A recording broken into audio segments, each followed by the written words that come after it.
Hi நண்பா, இந்த ஒரு வீடியோக்குள்ள கர்நாடகாவில் கமல் சாருக்கு பல எதிர்ப்புகள் இருக்கும் நிலையில தற்பொழுது கர்நாடகாவில் படம் வெளியாகுமா இல்லையா அப்படின்றக்கான ஒரு கொஸ்டின் மார்க் பார்த்தீங்கன்னா எழுந்திருக்குது. இந்த ஒரு நிலையில தற்பொழுது கர்நாடகா ரசிகர்கள் சிலர் பார்த்தீங்கன்னா கமல் சார் கிட்ட ஒரு முக்கியமான கோரிக்கை வச்சிருக்கிறாங்க.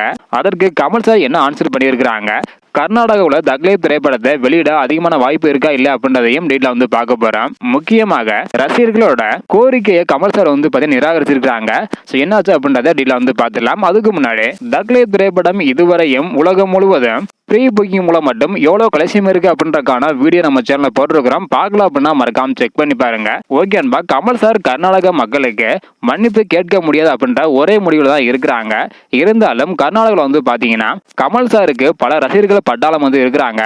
இப்படிப்பட்ட சூழ்நிலையில கமல் சார் கிட்ட கர்நாடக ரசிகர்கள் பாத்தீங்கன்னா ஒரு முக்கியமான கோரிக்கை வச்சிருந்தாங்க. அதாவது தக்லைப் திரைப்படத்தை கர்நாடகாவில் ஒரே ஒரு நாள் மட்டும் ஓடிடியில ஒளிபரப்பு பண்ணலாமே அப்படின்னு கேட்டிருக்காங்களாம். அதற்கு கமல் சார் என்ன ஆன்சர் பண்ணியிருக்காங்க அப்படின்னா, அப்படி பண்ணனா அது பிரிவினை தான் உண்டாக்கும், அங்க இருக்கும் கன்னட அமைப்புகளுக்கு கோபமும் வரும், அது மிகப்பெரிய விளைவுகளை உண்டாக்கும் அப்படின்னு கமல் சார் பார்த்தீங்கன்னா சொல்லிட்டாங்களாம். இதன் மூலம் கர்நாடகாவில் தற்போது வரைக்கும் தக்லைப் திரைப்படம் வெளியாக வாய்ப்பே கிடையாது.